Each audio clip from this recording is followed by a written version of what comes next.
2017년을 보내면서 이곳에 또 많은 것들을 좀 배우게 되었습니다.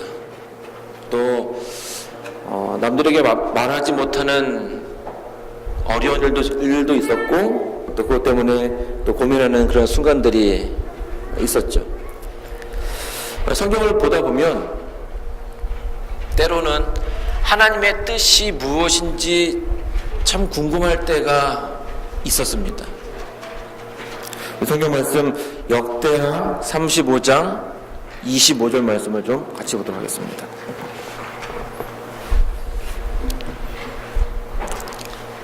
역대하 35장 25절입니다.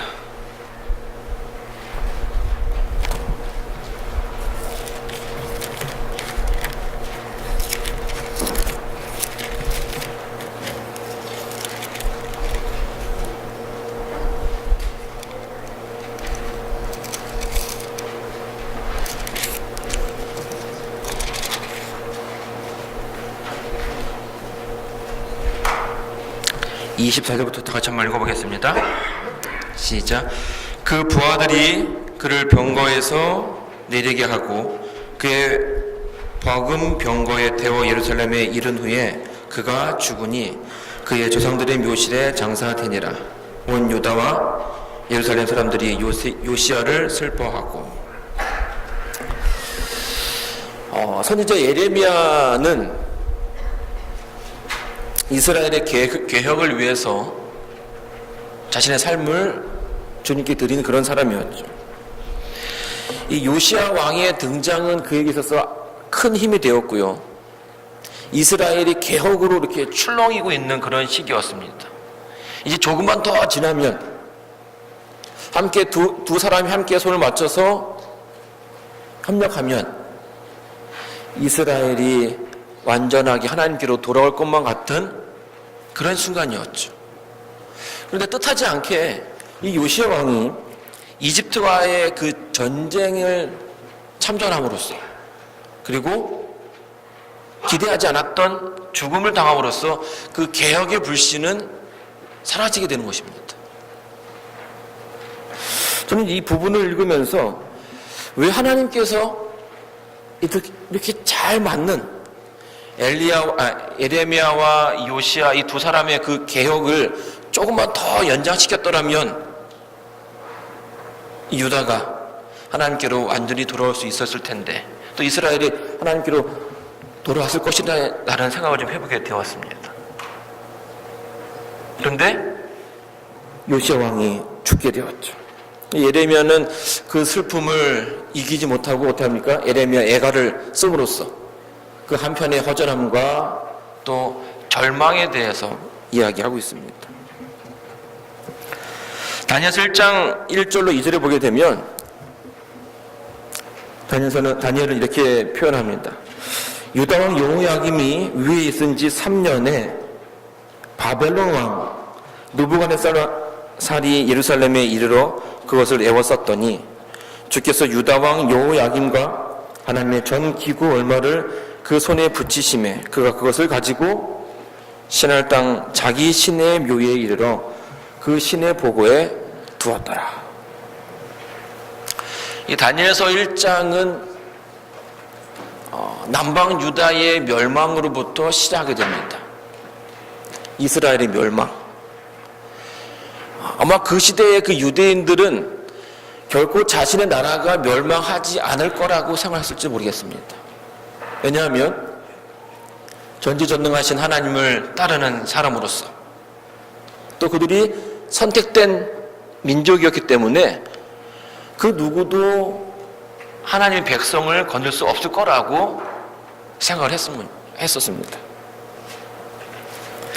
자, 그런데요, 다니엘서는 그 시작부터 유다의 멸망에 대해서 이야기해주고 있습니다. 이 부분을 읽으면서도 왜 하나님께서 그 선택된 백성을 죽게끔 하였을까라는 질문을 해보게 되었습니다. 그 이유가 뭘까? 하나님 백성들이 더 잘 되어서 그들이 그 잘 되는 모습을 통해서 어떻게 됩니까? 그 이방 민족들이 하나님께로 올 수 있는 그런 어떤 전도의 기회를 삼았어야 하는 것은 아닌가 하는 거죠.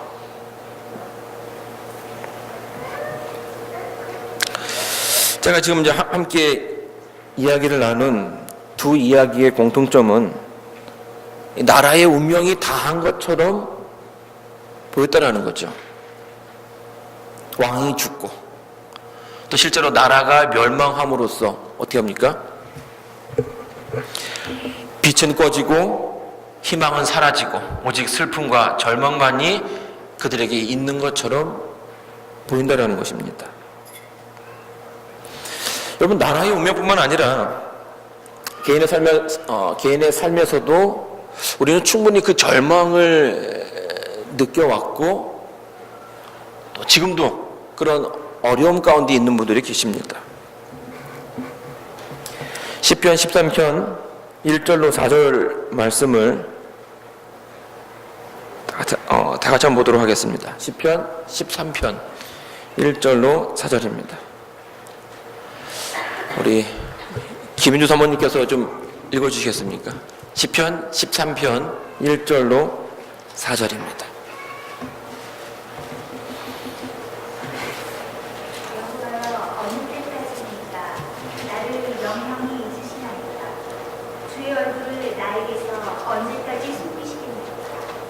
내가 나의 영혼에 경영하고 종일토록 마음에 근심하기를 어느 때까지 하오며 내 원수가 나를 쳐서 자군하기를 어느 때까지 하리까. 여호와 내 하나님이여 나를 생각하사 응답하시고 나의 눈을 밝히소서. 두렵건대 내가 사망에 잠을 잘까 하오며 두렵건대 나의 원수가 이르기를 내가 저를 이겼다 할까 하오며 내가 요동될 때에 나의 대적들이 기뻐할까 하노라. 예, 감사합니다. 여러분 아시는 것처럼 다윗은 어린 나이에 사무엘로부터 장차 이 나라의 왕이 될 거라는 이야기를 듣게 됩니다. 그리고 형들을 만나러 가는 그 전쟁터의 길에서 이스라엘의 큰 적이었던 골리앗을 쓰러뜨림으로써 그 나라의 일약 스타가 되어버립니다. 그래서 이 사울이라는 왕이 있음에도 불구하고 이 다윗의 유명세는 왕을 능가했죠. 그래서 어떤 일이 벌어지냐면 사울이 다윗을 시기하는 일이 생기게 됩니다. 그래서 사울은 틈만 나면 어떻게 하면 이 아이를 죽일까 고민하게 되었던 거죠. 사무엘의 이야기와는 다르게 다윗의 삶은 평탄치가 않았습니다. 왕이 될 거라는 그 예언이 있었지만 실상 그에게 찾아온 인생은 도망자였고 마치 버려진 동물처럼 이곳저곳을 누비며 살아야 하는 존재가 되었던 것입니다. 하나님의 약속이 있음에도 불구하고 그의 그 오늘의 처지가 실로 설명할 수 없을 만큼 어려운 가운데 있다라는 사실을 그가 알게 되었고 또 이와 같은 고백을 하게 된 것입니다.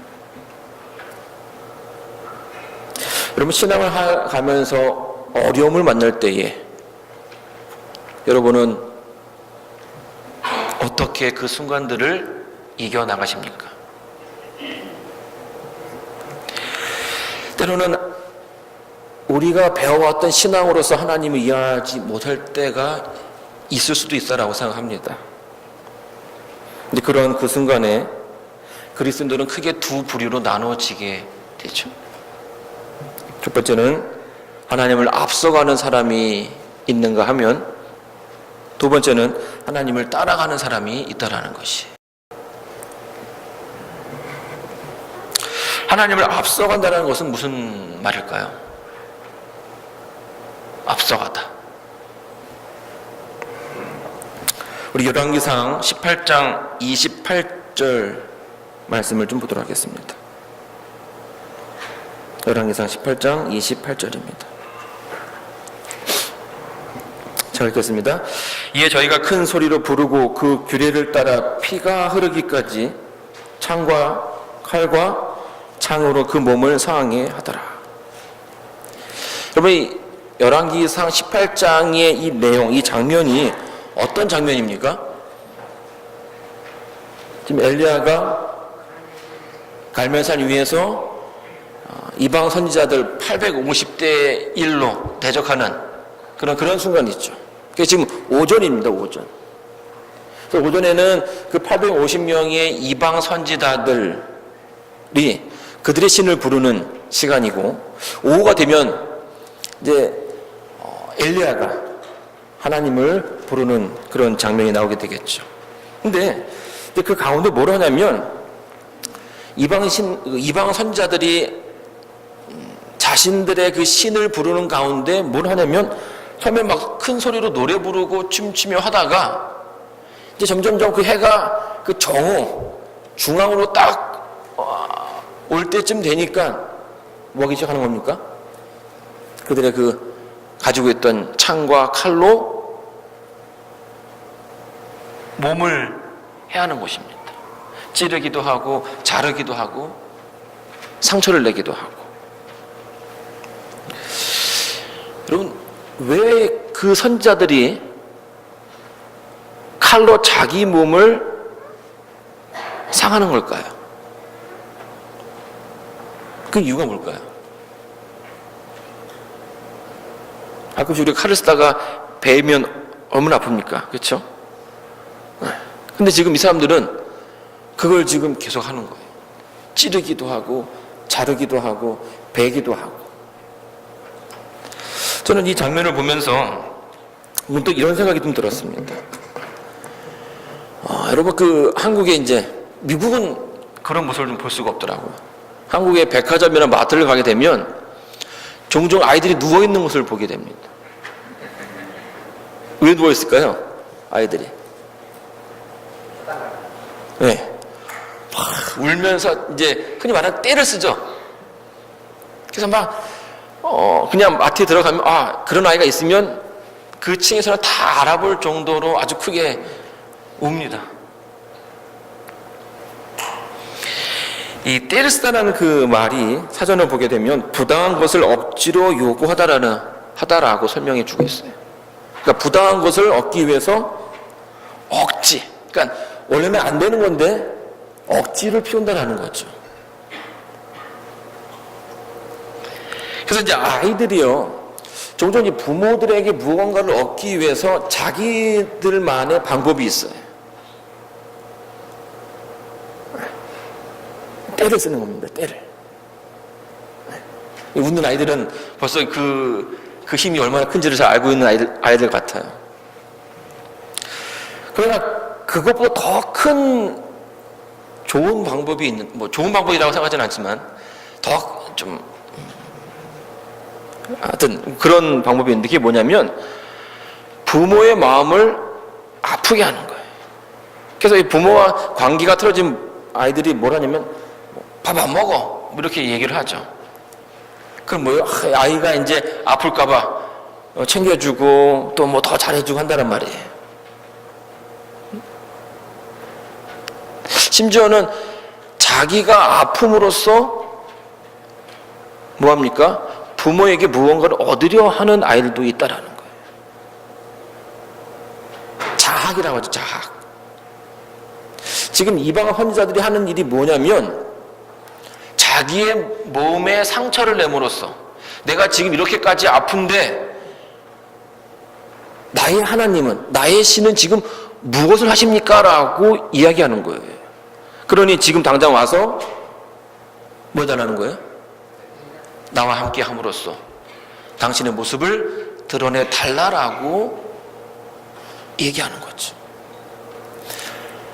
그들의 신의 뜻이 아니지만 인간의 뜻에 의해서, 인간의 감정에 의해서 하나님을 강제로 뭘 하는 겁니까? 끌어내리고자, 나타내고자 하는 것이에요. 850명의 이방 선지자들이 자학을 통해서 하나님을 움직이려 하는 중이었습니다. 그들의 깊은 그들의 생각의 그 깊은 이면에는 인간이 하나님을 움직일 수 있다라는 생각을 가지고 있는 것이에요. 그런데요, 이러한 생각들이, 이러한 사상들이 종종 하나님을 따르는 사람들에게서도 나타난다는 거예요. 자, 여러분, 베드로가 그랬습니다.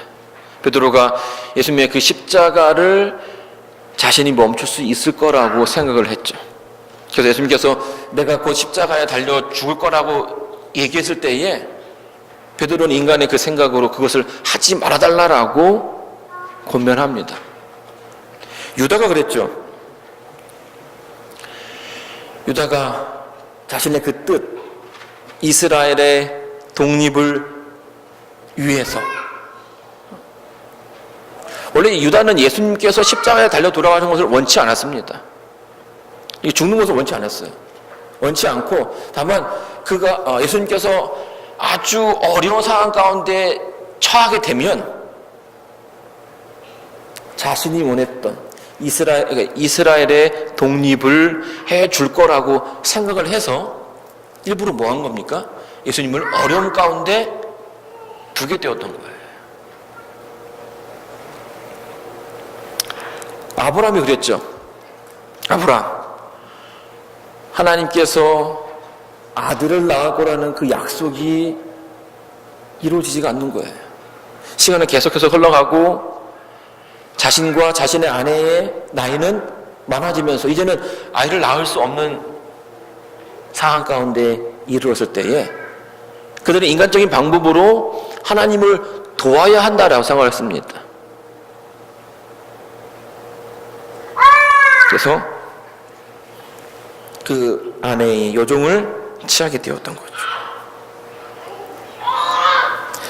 그렇듯 하나님을 앞서가는 사람들, 하나님의 원래 뜻이 있음에도 불구하고 그것을 앞에 나가서 하나님을 이끌고자 하는 사람들은 대부분 실패를 경험하게 됩니다. 그 이유는 뭡니까? 하나님은 사람의 길과는 다른 길을 가기 때문이죠.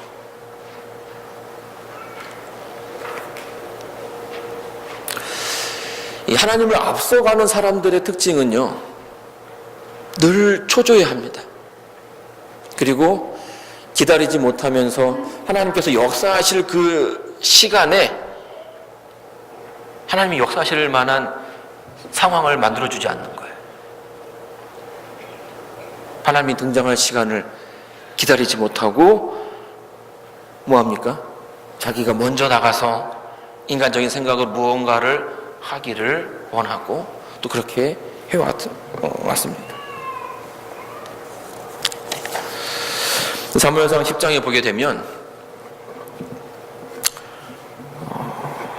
사무엘이 사울에게 이런 말을 하게 됩니다. 나는 너보다 10장 8절에 너는 나보다 앞서 길갈로 내려가라. 내가 내게로 내려가서 번제와 화목제를 드리리니 내가 내게 가서 너희 행할 것을 가르칠 때까지 7일을 기다리라 라고 얘기를 했어요. 아주 큰 싸움을 앞에 두고선 그 당시 그 전쟁을 할 때에는 항상 그 신들에게 이제 물어보는 일들이 많이 있었는데요. 사울이 전쟁을 앞두고 사무엘과 하나님께 그 답을 듣기를 원했습니다. 사무엘이 뭐라고 얘기하냐면 길갈에 먼저 가 있고 기다리라고 얘기를 했어요. 며칠을요? 7일을 기다려라. 그러니까 7일 동안 전쟁이 지금 벌어지지 않는 겁니다. 앞에는 블레셋이 있고 반대편에는 이제 이스라엘 백성들이 서 있는 겁니다. 기다렸을까요? 못 기다렸을까요? 13장으로 넘어가 보면요, 8절에 이렇게 설명해 주겠습니다. 사울이 사무엘이 정한 기한대로 이레를 기다리되 사무엘이 길갈로 오지 아니하매 백성이 사울에게서 흩어지는지라. 사울이 가로되 번제와 화목제물을 이리 가져오라 하여 번제를 드렸더니 번제 드리기를 필하자 마치자 사무엘이 온지라. 기다리긴 기다렸어요. 7일을 딱 기다리고 왔는데 사무엘이 보이지 않는 것입니다.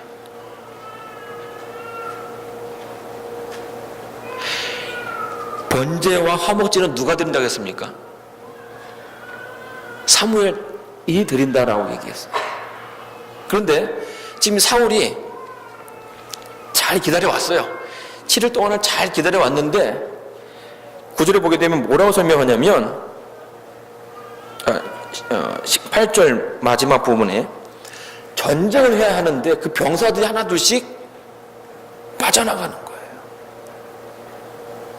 그러니까 고대 전쟁은 현대전과 좀 다르게 지금은 무기가 좋으면 숫자에 상관없이 이길 수가 있는데요. 그 당시 그 전쟁은 사람의 수가 전쟁의 승패를 좌우하는 그런 시절이었습니다. 지금 한창 전쟁을 딱 두고선 기선을 제압하는데 사람들이 지금 하나 둘씩 빠져가는 거예요. 쪽수가 밀리기 시작하는 거죠. 그래서 어떡합니까? 이래서 안 되겠다. 더 넣었다간 우리가 지겠다라는 생각을 하게 되었고, 그 조금의 시간을 더 기다리지 못한 사울은 사무엘이 드려야 할 번제와 화목제물을 하나님께 자기가 드리게 되는 실수를 범하게 되는 것입니다. 전쟁의 실패는 이 순간에 결정되어졌습니다. 왜 사울은 기다리지 못했을까요? 조금만 더 기다리면 되는데 지금 맞춰지니까 딱 온 거 아닙니까? 사무엘이, 그죠? 무슨 드라마에 한 장면처럼. 그러면 기다리지 못하는 이유 중에 하나는 하나님에 대한 신뢰가 부족하다라는 거예요. 마지막까지 하나님께 승부수를 던지지 못한 것입니다. 여러분, 우리가 예수님을 믿는 사람들로서요, 매 순간순간마다 하나님을 의지해야 하는데 종종 우리가 그것을 잃어버리고 살아간다는 것입니다. 자기의 경험과 지식을 바탕으로 해서 그것과 좀 이렇게 어긋나기 시작하면 뭐합니까? 믿음이 흔들리는 것을 경험하게 돼요. 그리고 하나님의 그 대답, 응답이 지연되는 것처럼 여겨지면 뭐합니까? 초조해지기 시작하고, 나중에는 하나님의 방법이 아닌 나의 경험과 나의 지식에서 나오는 방법으로서 하나님을 대신해서, 하나님의 뜻을 대신해서 무언가 하기를 원한다라는 것입니다. 이게 사울의 실수이고 오늘 우리의 실수이라는 겁니다.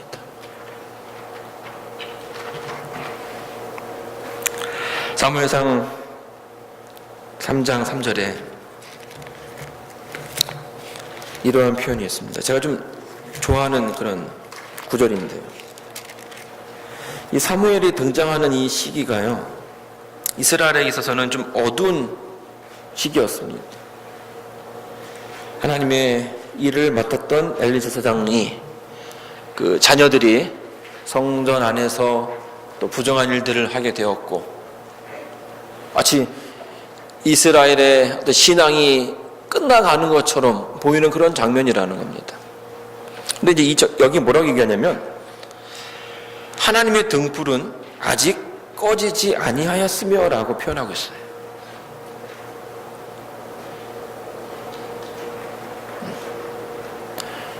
불씨가 꺼져 버린 것처럼, 이스라엘 운명이 마지막에 이른 것처럼 보이지만 하나님의 눈에는 아직 그 등불이 꺼지지 않았음을 얘기해 주고 있다는 거죠.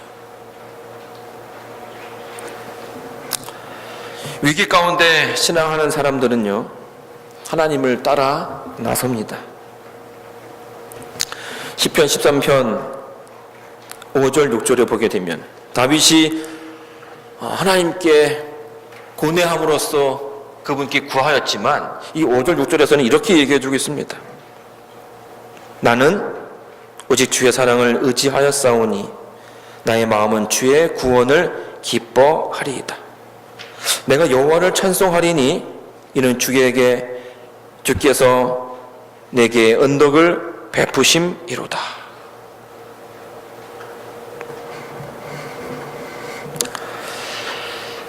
하나님의 뜻을 따라가는 사람, 이런 사람들은 이렇게 썩 교회라든지 세상에서 대우를 받지 못할 수도 있다라고 생각합니다. 왜냐하면 자기 의견이 없어 보이거든요. 하나님의 뜻에 따라서 하나님께서 이리로 가라 하면 이리로 가고 또 저리로 가면 하면 저리로 가는 사람이기 때문이죠.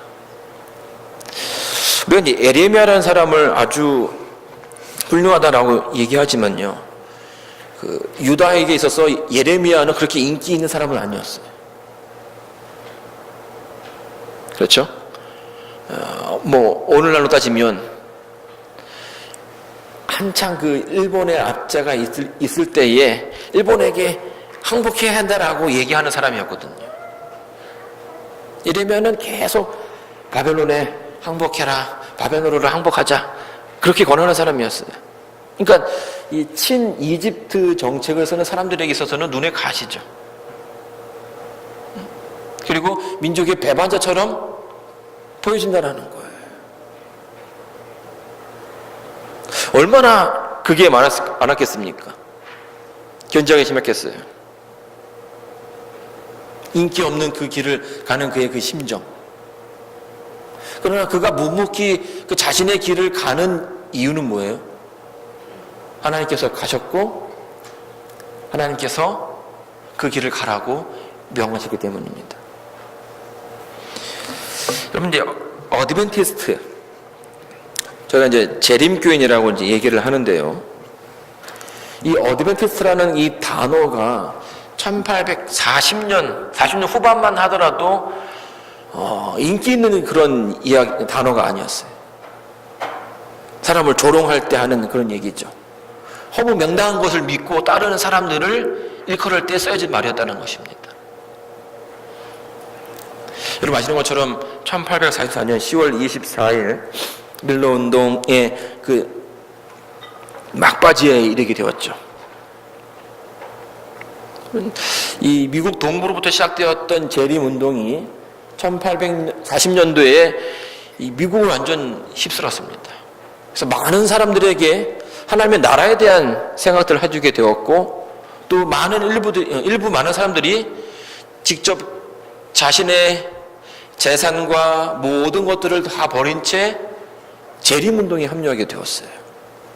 그래서 집을 팔아서 또 밭을 팔아서 그것을 뭐합니까? 전단지를 만들고 예수님의 재림이 얼마 남지 않았다는 것을 전했어요. 하나님 나라가 곧 올 테니 뭐합시다? 회개합시다. 이제 여러분의 이제 어떤 날짜적인 어떤 실수들을 극복한 채 이제 10월 24일 그날이 다가왔어요. 성서적 해석으로는 전혀 오류가 없는 겁니다. 그래서 많은 사람들이 그날은 하늘에 가겠구나라는 생각을 했는데요, 실제로 그날 예수님은 오시지 않았죠. 그래서 이 재림교회를 보게 되면 절반 이상의 사람들이 그 실망 가운데, 그러니까 실망 가운데 신앙을 떠나버렸다라고 얘기합니다. 그러니까 다른 교회로 간 것이 아니라 아예 하나님을 믿지 않는 무신론으로 가버렸다라는 거죠. 그리고 그 나머지의 또 일부는 뭐합니까? 또다시 계속 날짜를 바꿔가면서 얘날 오실 거다, 저날 오실 거다 하면서 그렇게 지나갔고요. 그 나머지의 나머지가 그 날에 대한 사건은 틀리지 않았다라고 믿고 그 가운데서 끊임없이 또 조용히 그들의 그 신앙을 이어간 이들이 있는데 그들이 누굽니까? 그들이 제7일 안식일 예수 재림교회 성도들이라는 것이.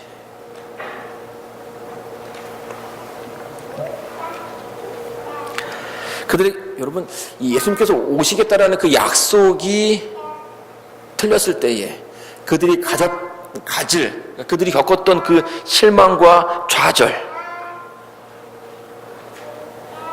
여러분 한번 생각해 보시기 바랍니다. 어땠을까요? 집을 나가면 나갈 때마다 그러겠죠. 하늘에 안 갔어? 어? 그게 계속 조롱하는 거예요. 저 사람 저거 하냐고 돈 다 버리고 뭐 집 팔고 땅 팔고 하더니만 저게 뭐냐고.